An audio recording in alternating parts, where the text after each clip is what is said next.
This is Andi Purewal for Boxing Social in association with Betfred, and I'm delighted to be joined by Buddy McGirt here in Liverpool. Buddy, how are you? I'm fine, thank you.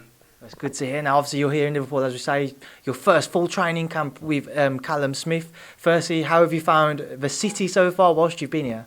I mean, the city's great. I mean, they put me in a good area, so there's food, shopping, everything right there. I don't have to go far.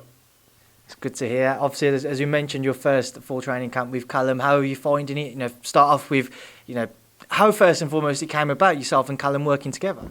Well, when I was here in London for Chisora, Paul Smith, who I used to train, gave me a call and asked me when I come down and talk to him and his brother, and I did.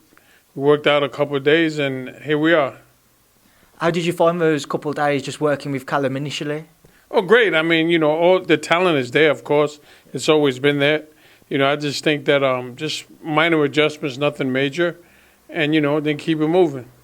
You mentioned keep it moving. Obviously, I know Callum spent the first half of camp out stateside with yourself. How was that work out there before obviously travelling back to the UK? It was great. I mean, different type of sparring, you know, getting used to each other, you know what I mean, and filling each other out. So not as far as in the gym and on a personal level, just get to know each other. And everything worked out great. Do you see the similarities between Callum and Paul on a personal level? No, hell no. Paul, you can't shut Paul up. Callum, you got to make him talk. Obviously, travelling back over to the UK, tailoring down now, fight week is only about 9 days away now from fight night. Talk to me about the transition in work from the US to the UK.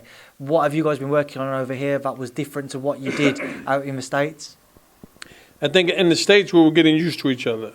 You know, I mean, me looking at the little minor adjustments that had to be made and him getting used to making the minor adjustments. And then when we got here, we just put it all together. Your first full fight, like we say, how would you say things have gone? We're still only, like I say, we're just over a week away. How would you assess this camp? Oh, the camp has been great. You know, it went pretty well as planned. You know, I didn't expect us to click and get on track in the beginning. So, you know, like I say, as time went on, we got more and more comfortable with each other. He got comfortable with the adjustments I wanted to make, and I got comfortable on the way that he was making the adjustments. So it all worked out. Can you let us in on what adjustments you've wanted to see Callum make? Well, you know, it's to be honest, he's a puncher, as everyone knows, and he's always looking to land the big punch. I tell him there's no need for that. Just let your hands go. The power's there. You don't got to look for it. I mean, you let your hands go. If you're a puncher, the guy's always expecting one big punch. But if you put 3 and 4 punches together, you're catching with something. Callum's obviously been hugely successful in the sport. He's been able to earn a lot of money out of boxing as well, and rightfully so with the years he's given to it. When he came out to you, when you've been working together, have you still seen that hunger and desire in him to become a two-weight world champion? Yeah, I saw it. That's the first thing I look for. You know what I mean? Especially a guy at this level who's been there. You got to see if that fire is still there. So it's still there for sure. Lenin Castillo, his first bout at 175. What do you know about him, Buddy, and what are you expecting from him? Well, I'm expecting him to come in and try to score an upset. So we've prepared for any and everything. Whatever he brings to the table, our goal is to have an answer for it. He's fought the likes of Marcus Brown and Dimitri Bivol previously, Lenin Castillo, that is. How much of those fights have you looked into, and how much is it on Callum's mind for all to try and better those performances? To be honest, I didn't look at any of them. I mean, I just prepare my guy for any and everything. I don't worry about what they're going to do. I want them to worry about what we're going to do. You know what I mean? Because whatever they do, we're going to make the adjustment to. Well, Callum's going to make the adjustment to it as each round goes on. So I'm not going to sit and study one thing, because if you study one thing and it don't happen, then what? What are you hoping for Callum to produce next week? Not just for win, but do you think he needs to make a statement at 175, or is it just about you guys kind of clicking in the ring, in the corner, making sure you're on the same wavelength and that you produce a good performance, or does he need to make a statement, like I say?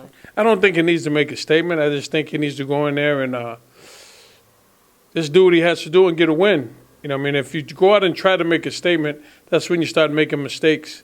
You know, trying to impress and trying to prove something. Just go out there and do what you do, and everything else will take care of itself. Because of Callum's past exploits at 168, obviously the former number one in the division, the Ring Magazine WBA world champion, moving up now to 175, where would you say he currently ranks in and amongst the best in that division? Do you think he only needs one, maybe two fights, and he's ready for a world title challenge a bit longer? What's your thoughts? I think 1 or 2 fights and ready for a title. I mean, he's already been there at 168, so you go to light heavyweight, 7 more pounds. I mean, you know, you come in there, you win a couple fights, and boom, right back in the mix. Obviously, that's on the undercard of AJ-Usyk next weekend. I just want to get your thoughts on that, buddy. What's your take on Anthony Joshua versus Alexander Usyk? I think it's going to be a very interesting fight. It's going to be, to me, I believe, more of a tactical fight because both guys are very, you know what I mean, tactical. I mean, Usyk is, and Joshua has to be. He just can't go straight at Usyk. He's got to be very smart. He's got to try to take him out of his element. How important are those first 3 or 4 rounds in that fight so that AJ, in Anthony Joshua's case, he doesn't allow Alexander Usyk to settle into a rhythm because we know how much of a fantastic boxer he is and the skill set he possesses? That's why I say he's got to take him out of his element. You know what I mean? You got to make him uncomfortable. If not, you're in for a long night. Obviously, a couple of weeks after that, we see Fury Wilder 3 as well, buddy. What's your take on their trilogy bout? Do you think we see anything different this time around? I just think it all depends on Wilder's mindset going into the fight. That's 1. 2, how much the second fight took out of him. You know what I mean? I mean, mentally, he could want to go out there and kill Fury like he's been saying he wants to do. But my thing is physically. What physically has he lost? Maybe he hasn't lost anything. I don't know. You know, the gym is one thing. Fight is totally different. You know, so you have to really evaluate that to me. Now, if physically he's not damaged, it's going to be an interesting fight. Buddy, what are your take? Well, what is your take on when Deontay mentions he wants a body on his record as a former boxer yourself, former world champion yourself? When you hear those comments, what are your thoughts on it? Who made that statement? When Deontay Wilder says stuff like he wants a body on his record. I think that, to me personally, I just think it's all hype. I mean, Deontay, to me, is a nice guy. You know what I mean? I think he feels he has something to prove, you know what I mean, from the second fight.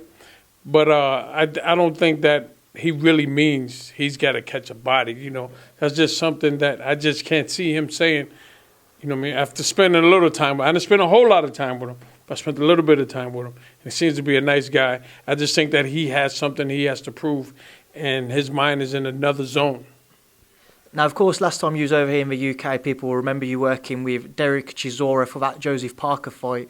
Now we know Derek's teamed up with Anthony Joshua 258 and he's training with Dave Caldwell. Where did things get left between yourselves first and foremost?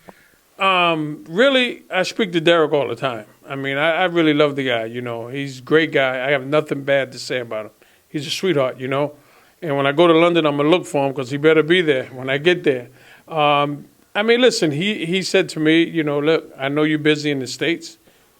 You don't have time to come here now. No problem.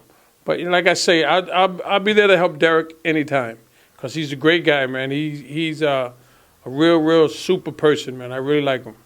What's your take now you've had time to reflect on that Joseph Parker fight? I think it should have, you know, with the knockdown, we should at least have gotten a draw. You know what I mean? With the knockdown. But, you know, I mean, hey, it's boxing. So what are you going to do? Just want to get a word as well on Adam Lopez. How's Adam doing? He's great. He just texted me about 4 a.m. today that he's fighting November 5th in Las Vegas. So are you adjusting back to, are you on American time zone still, or have you managed to adjust yet? I've been going to bed like 1 a.m, getting up at 6, and do my little cardio. Then I come here. But the mistake I make is I take a nap. In the day. In the day, you know what I mean? But my body's like, look, buddy, that's it. You're going to sleep. So, buddy, just a couple of things I want to get your thoughts on. Obviously, Crawford Porter has been announced now, November 20th. What are your thoughts on that for the WBO World Title? That's a fight that I'm going to. I very rarely go to fights. That's a fight I want to see live, without a doubt. That's the fight boxing needs. See, now I'm glad that now the best are stepping up fighting the best. Boxing needs that, not this other BS that they got going on with these YouTubers and, bringing former champions at the age of almost 60 out of retirement. I mean, that's making the sport look bad. I don't care what anybody says. Money or no money, it's making the sport look bad. You don't see NFL doing it. You don't see no old NFL players come out of retirement to play a football game or basketball players. So I just think a fight like this is something boxing needs to get back on the map where it should be. How do you think it plays out? That's interesting. I'm not gonna pick anyone in that fight because Sean Porter has that style that could give anybody fits. You know what I mean? And Crawford has to make them adjustments, which I know he can do. But fighting a guy like this I think it's going to be interesting. I think there's going to come a time in the fight where they both are going to have to make adjustments. Sean Porter as well as Terence Crawford. And I think once that point comes and whoever makes the better adjustment at the right time will win the fight. Canelo Plant as well, November 6th. Obviously, Canelo, the last opponent of Callum's. What's your take on that undisputed bout? That's going to be another interesting fight, man. Callum can fight, man. And I think a lot of people are really underestimating him. You can't underestimate this guy, man. I think he has the tools to pull off an upset. He does. So, again, I'm just going to say pick him. You're sitting on the fence. You've got what we say splinters over in the UK. So I just, I don't know. That's an interesting fight. I was talking to this about with Sean on the way up. Obviously, the plan would be if Canelo was to win, you'd imagine move up to 175. Is that a rematch? Have you and Callum spoken about that potentially down the line? To be honest, we talked about one thing, and that's the 25th. That's it. We talked about other stuff, but it had nothing to do with boxing. And just a final thing, as you touched on there, fighters coming back. I did just want to get your take on the sad knockout defeat for Evander Holyfield, to see him back in the ring in that state, not seeing him in his best. What was your take on it? I think that the commission who approved that fight should be ashamed of themselves. Really, really should be ashamed of themselves. I understand everybody wants to make money, and I'm not mad at nobody for making money. But to take a legend like him and put him in that type of position and approve it, I'm not going to say put him there because he'd have to take the fight, but to approve it and think it's okay. I don't care if he had on bigger gloves. You know what I mean? He's 58 years old, man. The man is a legend. You know what I'm saying? I mean, you got I don't know, man. It's just, I'm like Ricky Hatton. It's a shame. And all the other people, it's a shame, man. Well, we've obviously seen the likes of Mike Tyson, Roy Jones Jr., amongst others, return. But do you think they'll look at what happened to Evander and it might put them off having another bout now? You see now, Tyson and Roy Jones did just that. They had an exhibition. They weren't trying to hurt each other. It was just an exhibition for the people. It's different than what these other guys are doing. These other guys are actually going there trying to kill and knock somebody out. You know what I mean? The Floyd fight, that was an exhibition. They made everybody think it was going to be a fight, and everybody bought into it. But at the end of the day, it was just an exhibition. Tyson and Roy started off as an exhibition and ended as an exhibition. And that's totally different. They went in, they had fun. Totally different.